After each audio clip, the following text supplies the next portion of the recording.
welcome back to my channel. I know it's been a minute. There's a lot of things to catch up on. I haven't posted all semester basically because I've been kind of totally swamped.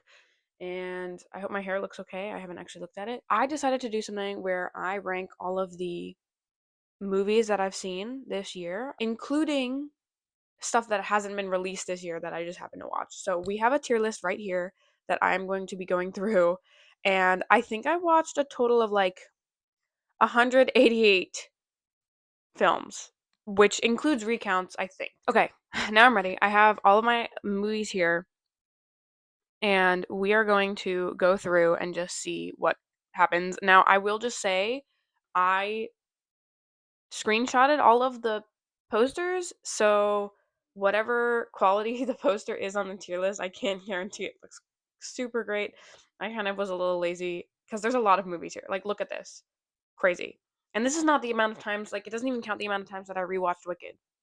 Speaking of Wicked, I have the new Elphaba water bottle. Let's get into this. So, the map that leads to you was the Amazon Prime rom-com that was so suspiciously like the Netflix rom-com with Sophia Carson because they had similar themes where it's like the guy is like, well, spoiler alert, the guy's dying. I'm gonna put it in feels like a movie. I think ultimately it was fine. I had a good time. It feels like a movie. That's where that one comes from.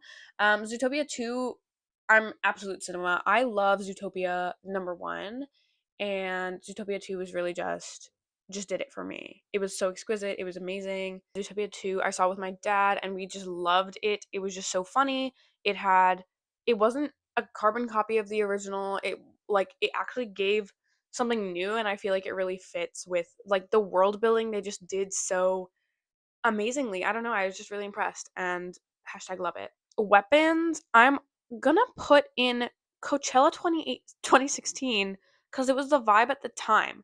I think ultimately I loved this was a great I don't know, I kind of want to put it in absolute cinema. Okay, I'm putting it at the bottom of absolute cinema because it very much was a vibe at the time where I saw this movie. I got scared. I was a wuss in the theater and I was just so scared. But as the months go on, it's definitely not been on my mind when I think of like the movies of 2025. So I'm gonna put it at the bottom absolute cinema because it's definitely more of like a vibe at the time, but it was also still really, really good. Yeah, we're gonna put it there. Running Man, I'm putting at the top of feels like a movie. I liked it. I had a good time and I would totally watch it again if my dad wanted to. I also wrote a review on this one and I think ultimately like it has its fun moments. It has like the snappiness. This is more of a reflection on how I feel about these movies now, months after or maybe days after watching them for the first time. So, some of these are going to be like just kind of product of the time where it's like I watched this like maybe 2 months ago and I had a good enough time with it that I'm like, okay, yeah, if that makes sense. Does that make sense? This is like I might have felt differently when I had just finished the movie versus now. So I'm putting that out there as a caveat because you never know. Anyways, so I'm gonna put that at the top of feels like a movie. Housemaid, I'm actually gonna put in Coachella 2016 because it was fun. I had a good time. Me and my mom had a great time. I don't follow Sydney Sweeney that closely. I do just really love Amanda Seyfried, and I thought she had like the movie itself was I felt like it was gonna be like very predictable thriller, and then near the end, I was like, oh, hold up, this writing is fire. Like it got fun. It got really fun, and I think it was a great. It's a really a vibe at the time. Um, Great movie to just see with like a friend or whatever. Like I don't know. I think it really is just kind of like a nice little popcorn movie. And I enjoyed it. And I had a good time. Anaconda, I'm also putting it. Okay, I'm. This one is the one that inspired feels like a movie, like the tier. But I'm actually putting it in 2016. Wait, that's so stupid. I'm actually putting it in Coachella 2016 because as I started it being like this is gonna be like feels like a movie, and do these tiers make sense? I have no idea, but I think they make sense to me, and that's what matters. But it inspired the feels like a movie in the way that I was like, okay, you have kind of like this cast with like the two best friends who have to make up about something, and then the one woman and then the silly guy. Like that was the cast of this. Because when you have a 4-person main cast, like that's what happens. It was not as funny as I wanted it to be. It was definitely like I just feel like there weren't as many jokes as I wanted it to have, or maybe I just didn't find the jokes that funny. Either way, I actually didn't hate it. I liked it. So I was like, that was good. It was entertaining. It was entertaining, and that's what's important. So we're putting it in Coachella. Him, it had a lot of great makings of a movie. I'm also gonna put it in feels like a movie. It had so much potential, and I think I the good thing is that I walked away really liking Tyreek Withers. It introduced me to Tyreek Withers, which I can appreciate, but I'm not necessarily it didn't change my life. And I think there was a lot of things that I wanted from this movie that it just kind of didn't have, and that's okay. This next one, guys, Superman, life changed. Probably like definitely in my top 3 of movies of the year. So good. I was like so upset. I actually have a Superman poster like right there. It's like out of frame probably, but this movie actually took over my life. I think I saw it in theaters maybe 5 times. Keep in mind that I'm not always spending money to get into the theater. I usually have like the um thing. But I think I saw it in theaters maybe 5 times. I've also seen it on digital like a bunch after. I loved this movie so, so, so much. And it gave me like hope.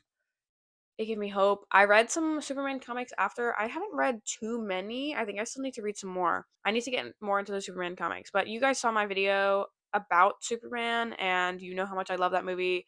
So genius, so fun. And I love David Cornsweet as Superman. I think he's such a great casting, and I'm also really glad that I got introduced to him this year. Okay, next up we have Marty Supreme. Now, I'm going to put this in absolute cinema, but I will just say I found Marty to be so annoying that it like got to me in the middle of the movie, if that makes sense. Like I understand the point is that you're supposed to hate him because he's throwing away all of his personal connections, or not personal connections. He's throwing away his actual relationships and friendships in order to be great at something. And I understand that the whole thing is like you should hate him. However, it got to the point for me where it's like I can't like I couldn't keep watching the movie, and I did obviously, but like I was like, "Oh my god, this guy." Like I want to smack him. I want to smack him so hard. And this is not anything on Mr. Chalamet, okay? Timothy, I think you're very talented. I actually saw this because of you, because I know that you're very talented, and I will follow what Timothy does. Not because I'm like, okay, this is also gonna sound I don't know if it's gonna sound bad. Um, I didn't consider that a demographic of this movie would be girls who are attracted to Timothy Chalamet to like watching this movie, if that makes sense. I personally am like I'm just not in that demographic. Is he attractive? Yes. I am not like a fan girl, I would say. I think he's a great actor and I like watching him there. I actually should go rewatch Dune 2, which is what I might do after this movie. After this video. But yeah, it kind of got to the point where I was like I can't take Marty being so annoying. Like I want to smack him, but the filmmaking was really amazing. So, absolute cinema. Freakier Friday, I'm gonna put this one in feels like a movie. I actually don't really have anything against it. It was cute, it was fun, it was like a family movie. My mom wanted to see it, and I had a good time. One battle after another. Let's go with I'm gonna put it at the top of absolute cinema, but I kind of maybe want to change it to life changed. But at the same time, I don't know if it changed my life because I have only seen it once and I want to see it again. I remember this was the weekend that the Taylor Swift movie or something was coming out, so it wasn't in IMAX theaters for as long as it should have been. I want to rewatch this one at some point. I think it might, by the end of the video, I might have it moved into Life Changed. Okay. Wicked for Good.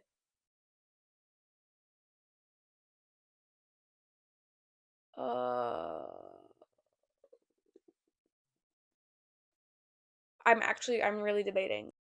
I'm gonna put this one in absolute cinema. Okay, just under one battle after another.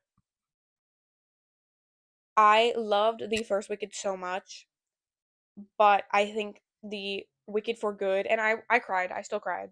Okay, but but I think that the issues that are present in the second act of the musical are also present here.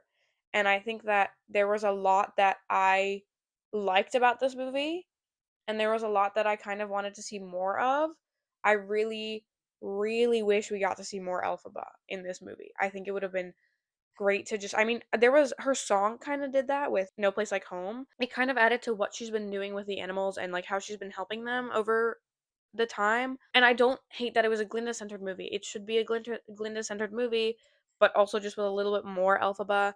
And I don't know. There's like so many things. I also have only seen this one time. I need to rewatch it at some point. Will I? I don't know. I just really love the first Wicked. The first Wicked is so fun. And the second Wicked is so like Wicked for Good is so musically heavy. And I think a lot of people also have the same thoughts that I am having about this one where it's like it really just I think you can't help but compare it to the first movie, and the first movie really sold it for me, and the second one I really just only appreciate when Glinda and Elphaba are interacting. I did really like Wonderful. I really liked Wonderful. I'm actually Jeff Goldblum is yeah, Jeff Goldblum did a lot in that movie, but also I really liked the addition of Glinda in that song. That's all I'll say for now. Maybe I'll talk about it later.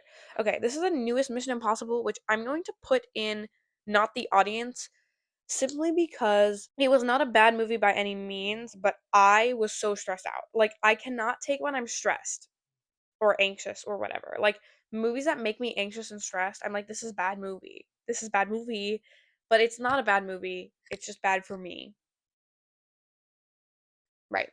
So I'm putting it in the not the audience, but I did really like the latest one before this. I just like randomly saw it in theaters and I really enjoyed it. And then I was like, I went back and I watched other Mission Impossibles. I really love Rogue Nation. That one is amazing. And I like that it's kind of one of those franchises that sets up expectations and then subverts them later on. And so I really appreciate that about these movies, but this one specifically just stressed me out a little too much. So I couldn't, sorry. Like, you I know that it's Mission Impossible, but at some point, like, man, like, we're still going. Okay, the next release of this year, that we have here is the Jonas Brothers Christmas special, which I am going to put in feels like a movie, not the audience. I'm gonna put it in not the audience. I only watched this because Chloe Bennett was in it. Actually, no, let's put it in feels like a movie. Why not? Yeah, this tier list is more about how it made me feel and not about how good I think the movie is.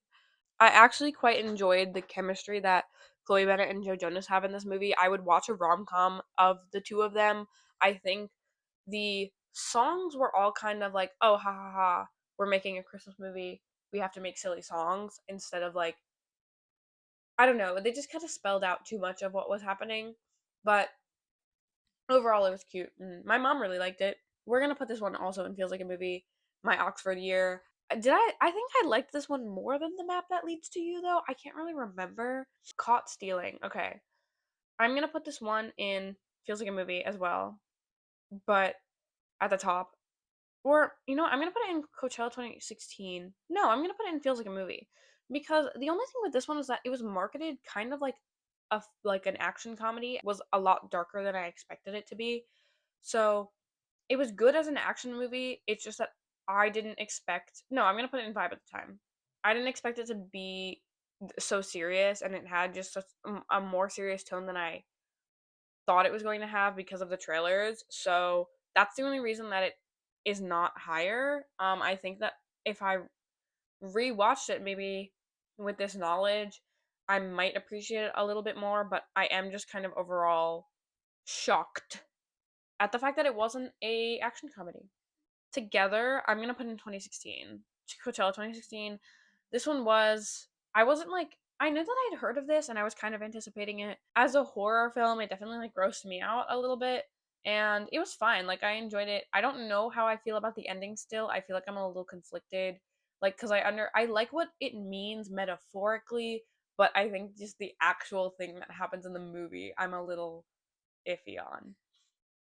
Wake Up Dead Man, life changed. Life changed. If I had to define my 2025 by two actors, like male actors that I became obsessed with, it would be David Corenswet and Josh O'Connor, which Josh O'Connor I've already been obsessed with since Challengers, and so hearing that he was going to be in Wake Up Dead Man, I was like, this is amazing.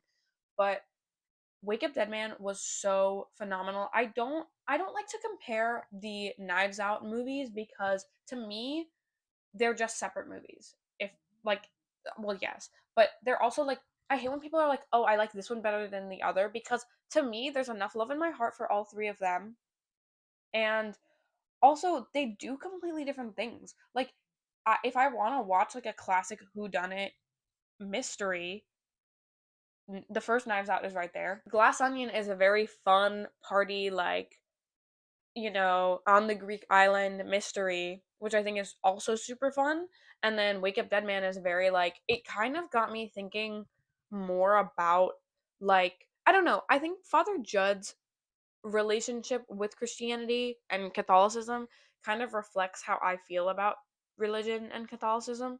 And so I feel like I kind of really appreciated that I could relate to Father Judd, and his character was just so phenomenal. And I think following him throughout this movie, which by the way, I saw that he got nominated for like a supporting actor role, but like he was very much the lead in this, and that's what I feel like is different about this movie specifically, is that in both 1 and 2, like, so in number 1, Marta I think is very much the main character, but Benoit takes a very like also a leading role. In the second one, it's very much Benoit's movie, and he, kind of takes over before it's revealed who he's working with. And then in this one, it's like it starts with Father Judd. I just really like Father Judd because he fits into that category of characters that I've talked about with like flat character arcs where everything is changing around them.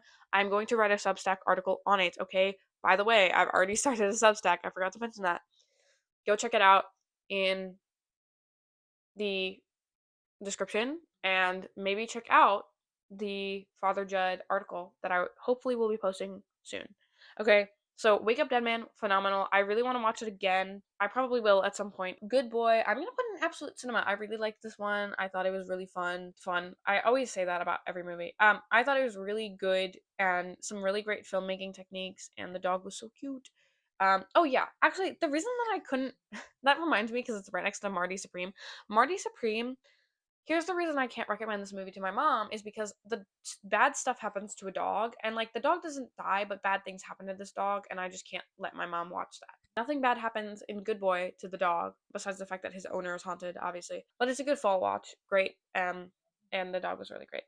FNAF 2. I'm not the audience for this. I don't play the FNAF games, and I don't intend to. I got really scared of them as a kid. I will say this one had a lot better scares than the first one. Like, it definitely was scarier, and I appreciated that because now I'm like into horror, so I like it when a movie is like a little bit more on the jumpier side. I just think that like the plot wasn't resolved by the end of the movie. Okay, if you haven't seen the movie, they left it on a cliffhanger, which I feel like you can only do if you have a guaranteed next movie like Spider-Verse, but also like if you have everything kind of already wrapped up. Like someone needs to have a wrapped up arc in order for this to happen, but that didn't happen. I don't know. The new I Know What You Did Last Summer, Coachella 2016, I liked it.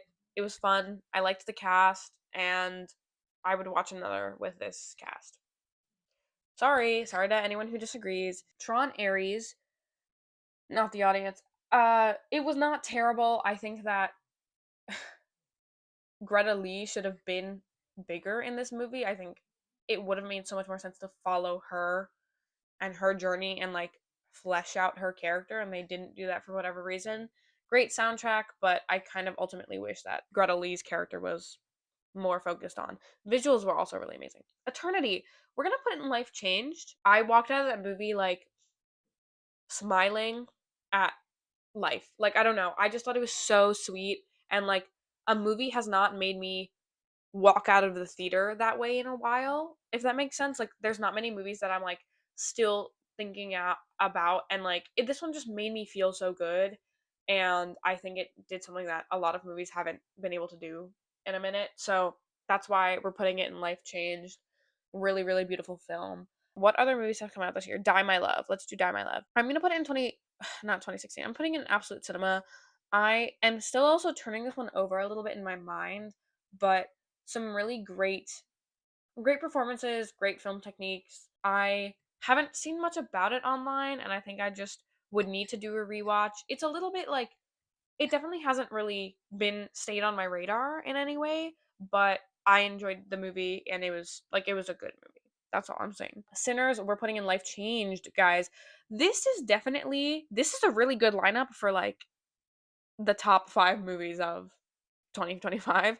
If I get one more movie up in Life Changed, Sinners was phenomenal, probably my top movie of the year. And seeing that aspect ratio change in theaters and IMAX theaters, amazing, phenomenal. So Sinners, if you have not seen this movie, you must see it. It was really so great. It also had such rewatchability. Like I feel like there aren't that many movies that I was able to go back into. I like to view things in theaters multiple times too, and like this was one of those movies where like I actually enjoyed going back to the theater.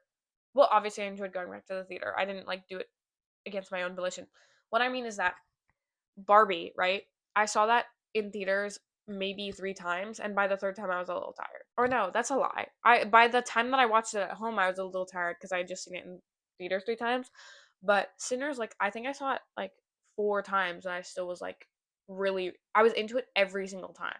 Really great at capturing that attention. Okay, Honey Don't. That came out this year, right? Honey Don't, I'm going to put in not the audience. It was, but I should be the audience. We'll put it in feels like a movie. I really wish that this was more. I don't know. I really wish that I liked this more. I love Margaret Qualley. I love Aubrey Plaza. And I loved the concept of the movie. And Chris Evans was great. But like, I think this is also one of those things where I think I was expecting it to be a little bit funnier.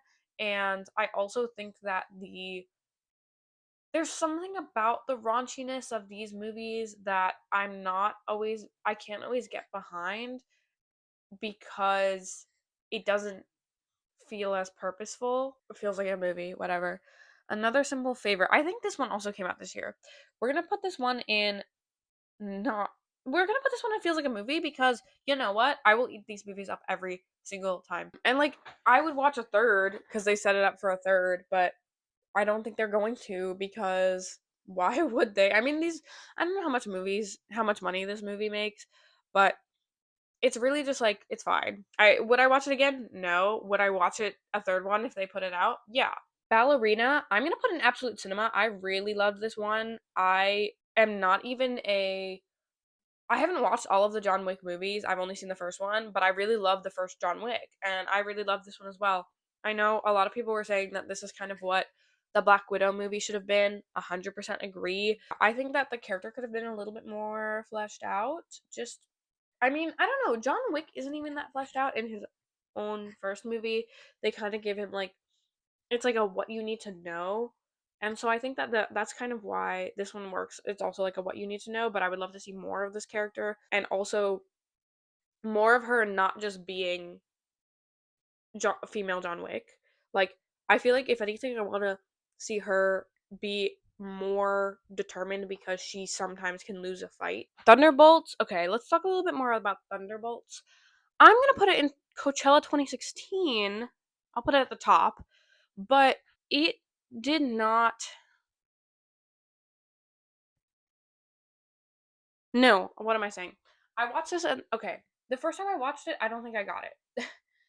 The second time I watched it, I was like, okay, I appreciate this a little more. I like what the fans have done with Thunderbolt more than I like the movie itself. I really love Ghost. I love that character, Ava Starr. And I love Geraldine Viswanathan's character as well. I just love the team dynamic. And I like what the fans are doing with this, but I do think this could have spent a little bit more time to let me get to know the characters so that way I'm not like thinking too much on like how they would get along like this. I don't know. some really great makings of the movie, but ultimately I think I wish it was a little bit longer just so that way I could get to know these characters. I think it was really strongest when Yelena, John, and Ava and Bob were all together. I think that's the strongest group of this. Bucky felt a little bit out of place just because I know it's his team. I know it's his team, but I feel like he's just been doing so much. He's also gone so far in his like journey, so it doesn't really make sense. I don't know. I don't know. Ultimately, I think they've just done so much with this character already that I'm like, is he not tired? Would he still be doing this? I also don't like Alexi at all. I don't like Alexi because I just think it's like it's just a humor that I'm not the target audience for, and I understand that. K-pop Demon Hunters loved Absolute Cinema. Oh Hi, also Absolute Cinema. Oh Hi was so funny. If you haven't seen it, please go see it. K-pop Demon Hunters, everyone's seen. Jurassic World, I think, also came out this year, unless I'm mistaken. We're gonna put that one in Feels Like a Movie. Snow White came out in 2025, so we are gonna put that one in Feels Like a Movie. Well, let's just put Not the Audience because as much as I love Rachel Zegler, I really don't think that there is an audience for this. I really don't think I think the audience that exists for these types of movies should not exist. And like obviously this one didn't do as well as it could have as all of the other nostalgia movies have been doing, but that's only because like Disney really fumbled with the marketing for this. But I personally don't think any of these remakes should be happening, and that is not to diss my queen Rachel Zegler, who I did see in Evita. I did see her in Evita. I just mean that I'm against remakes as a whole. I am not against Rachel Zegler. I am against Gal Gadot. Right. Rachel did a great job. Rachel, my friend, close personal friend Rachel, did a great job with the the singing as always, and the character. I think she was a great pick for this.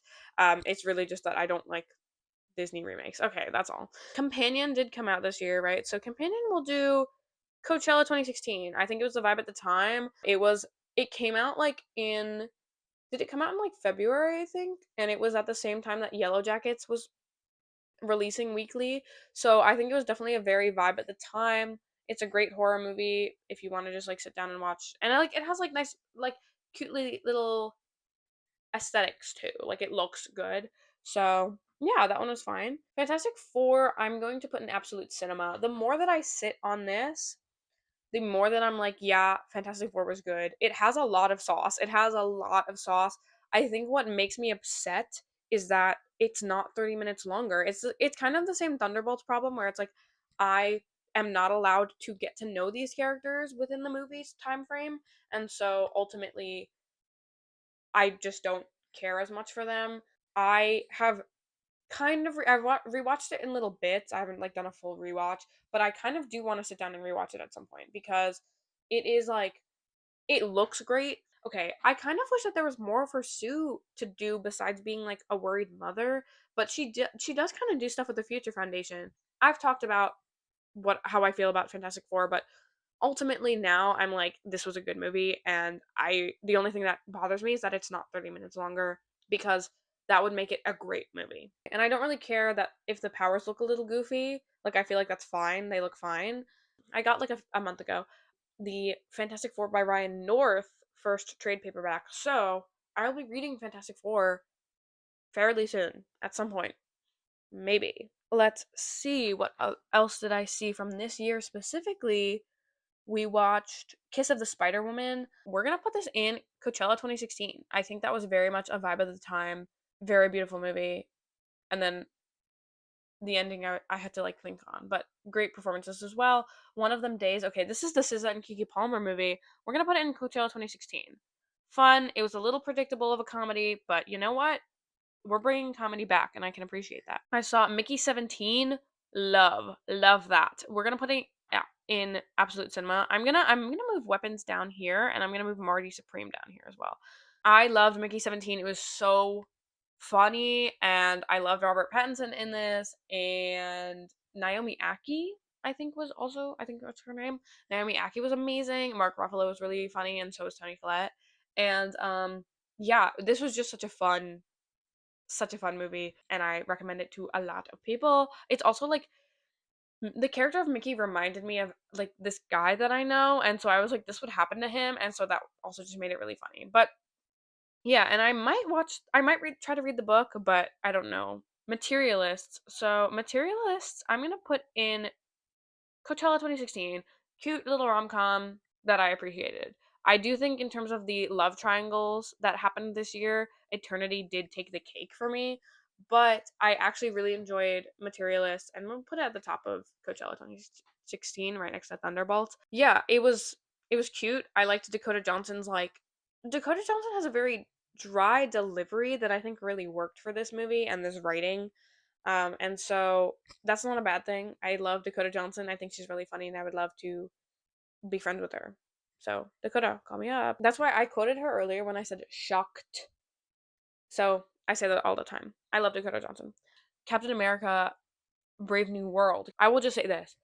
Sam Wilson fans are the strongest people on this planet. I think they are.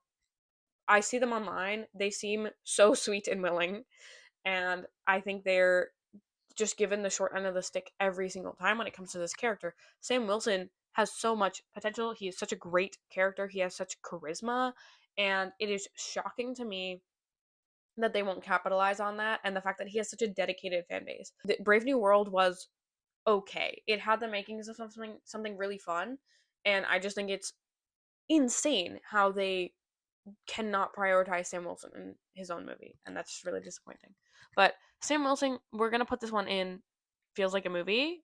That was my review of all of the movies that I watched in 2025 that were released in 2025, and like where I recommend them and whatnot. So please enjoy that, and let me know if you have seen any of these movies. Let me know if I've put you on to any of these movies.